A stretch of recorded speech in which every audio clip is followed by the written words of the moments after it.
Shalom. I would like to start off by giving all praises to Yahweh, Bahashem Yahushai, Bahashem Rakakadash, double honors to the apostles and elders of the Great Millstone, and peace to the whole full lake scattered abroad of the four corners of the earth.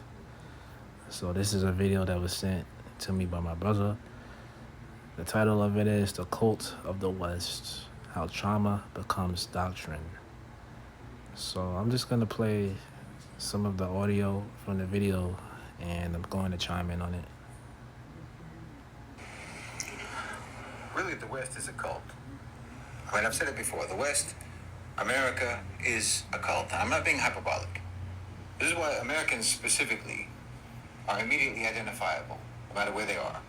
You know, why they really come across as strange and brainwashed to everyone else in the world if they travel, you know? If you interact with an American, you genuinely feel like you're talking to someone who just has a really insular frame of reference, you know? A fabricated sense of reality, a sense of reality that only makes sense within the American cult compound.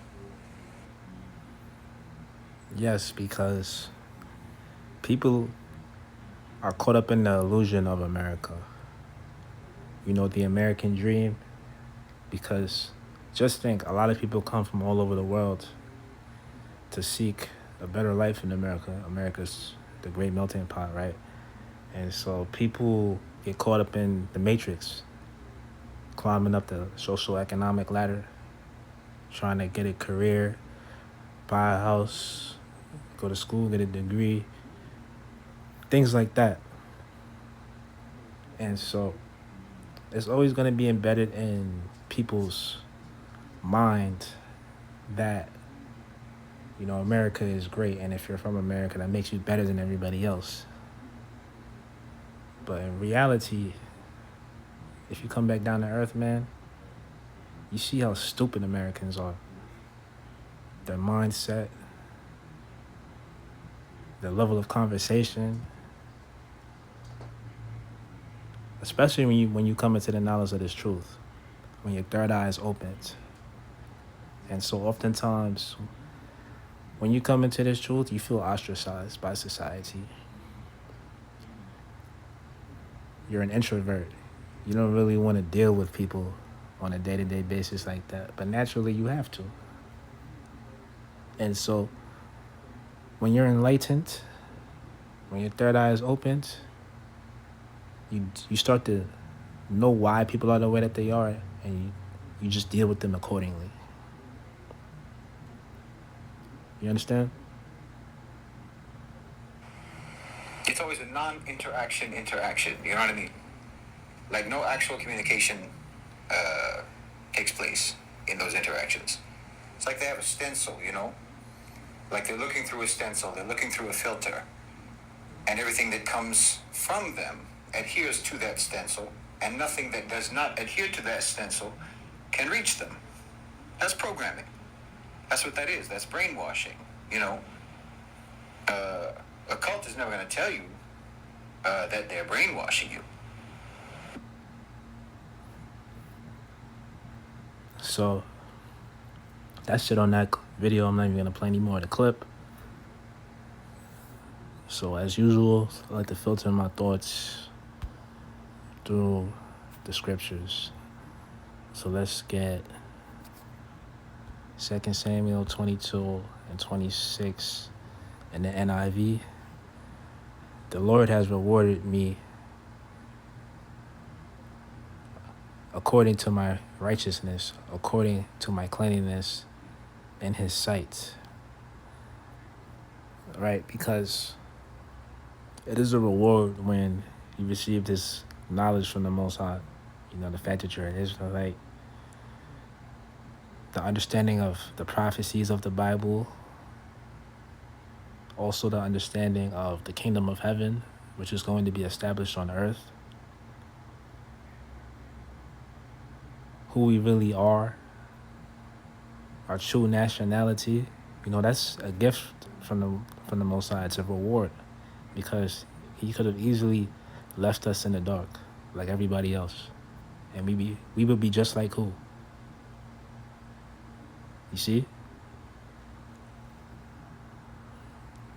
The Lord has rewarded me according to my righteousness, according to my cleanliness in his sight. To the faithful, you show yourselves faithful. To the blameless, you show yourself blameless. To the pure, you show yourself pure. But to the devious, you show yourself shrewd. So in other words, you deal with people based off the energy that they're giving you. You understand? So if somebody that you see in the world is, they're sincere, they know not what they do, they're ignorant, you give them some grace. Because when you walk in this faith, yes, you are on a different level of thinking than people. Yes, you feel as though you're over people mentally and spiritually. However, it does not mean that you don't have a sense of humility to yourself. You understand? So let me read verse 27 again. To the pure, you show yourself as pure, but to the devious, you show yourself shrewd. In other words, to a motherfucker that's devious, you just remove them from your life. You cut them off. You curse them out and cut them off. Give them farewell. You know what I'm saying? You don't have to deal with people like that. Because people that are devious, obviously they don't bring no good to your life. So let me continue on verse 28. You save the humble, but your eyes are on the haughty to bring them low. Right? Because these people that are in this world, that are ignorant, that are part of like the 2/3, the ones that aren't going to receive this knowledge or make it onto a ship when the destruction comes, they're really just playing their role, man. Like I said, you got to give them grace, forgive them because they know not what they're doing. They're just ignorant. And the scriptures say when somebody's ignorant, you leave them to be ignorant. There's just nothing you could do or say to somebody like that. But the worst is when somebody's high-minded, right? And they think that they have everything figured out with this world. They think that America is an empire that's going to continue on forever. Those people are the ones that vex you to the max, really, And so it says, but the eyes are on the haughty, but your eyes are on the haughty. Haughty means high-minded, to bring them low. Because you look at them like, if only they knew what's getting ready to happen to America. If only they knew about the prophecies of the Bible. If only they knew who Esau is and how the Israelites are going to rule in the next world to come. Because currently this is Esau's world. This is his time to rule. This is his power. However, there's going to be a change of places. We're not always going to be on the bottom. And when I say we, I'm speaking about the Israelites, so-called Negroes, Hispanics, and Native Americans. Okay?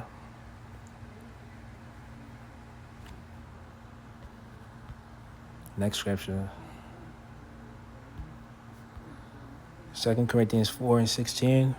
For which cause we faint not, but though our outward man perish, yet the inward man is renewed day by day. And lately, I've been feeling like I've been fading. But then I ask myself, is it really me fading? Or is it just me outgrowing this environment? Because I'm ready to get up out of here, man. I want the kingdom of heaven. Each day that goes by, I look at it like, we're one day closer. We're getting closer. Because that's how bad I want it. And so I'll be having to catch myself. I'll be like, man, I gotta stop being so bitter. Like, I gotta turn it down a little bit because I know that we have better days coming to ourselves, but it can be hard, you know, just navigating through this world. So that's why it says for which cause we faint not, but though our outward man perish, yet the inward man is renewed day by day. Because yes, physically we're fading, and mentally we may even be fading. Life has its ups and downs, you know. This truth of them is a marathon, you know. You just have to keep enduring. That's what life is right now. However, this truth, it just rejuvenates our spirit daily. You know, each time you look up into the news and you see a headline that lets you know that we're in the last days, it makes you feel better. It makes you feel good. You know, or you may even think of a prophecy and you start meditating on it and how it's going to take place very, very soon in the future. And that can make you feel better. So what I noticed with this life, man, it's just about chasing happiness. It's not about anything but just the quality of life, you know, chasing the things that makes you the happiest. And it just happens to be for me that this truth is one of the things that makes me the happiest. So I oftentimes envision the kingdom of heaven and think, like, how is it going to be? How is it going to feel? Because we're just so caught up in this world today. You know, like we're really behind enemy lines. We're in the belly of the beast. We're really in hell. You know what I'm saying? So much so to the point where you think, man, am I even going to be ready to receive the kingdom of heaven? Like, how am I going to react to it? How is it going to feel? But then you remember you're going to have a changed body. Like the Apostle Paul spoke about, your body's going to be changed. Because if we let it be now, we enter into the kingdom of heaven with these bodies, we're going to have to seek counseling. We're going to be suffering from PTSD. Because in this life, we're so used to things not going our way, not getting the things that we feel that we deserve, that we may not even appreciate it the way that we're supposed to in the kingdom of heaven with these bodies. You see, that's why our bodies have to be changed, like the Apostle Paul spoke about. Again, going back to the title of the video, the cult of the West, how trauma becomes doctrine. And so in America, it's like we're just dealing with pain. That's what we're subject to, is pain. You know, the status quo is that you gotta work your whole life, work till you're 70 years old, 65 years old, and maybe you'll have enough money to retire. No, what kind of life is that? And then throughout your life, you're gonna be dealing with things that are traumatizing, things that vex your spirit. You know, people on a day-to-day basis, and you know they're not on your frequency. Therefore, you know, they're vexing to your spirit. And so that is why we need the kingdom of heaven. That's why we need Yahweh Shai. Because if we were to let this world go on, none of us would make it. Because we see how the elites have their plans and their agenda. And it's not surrounded by quality of life for us. You know, here we're really just a number. On this earth, we're really just a number. We're really just walking taxpayers. That's what we are to them, to the elites. And people are starting to realize that America is just an illusion. You know, they're starting to see it for what it is, and they're looking to leave. You know, even citizens, they want to move to another country. So I'll read 2 Corinthians 4:16 again, and then I'll close. For which cause we faint not, but though the outward man perish, yet the inward man is renewed day by day.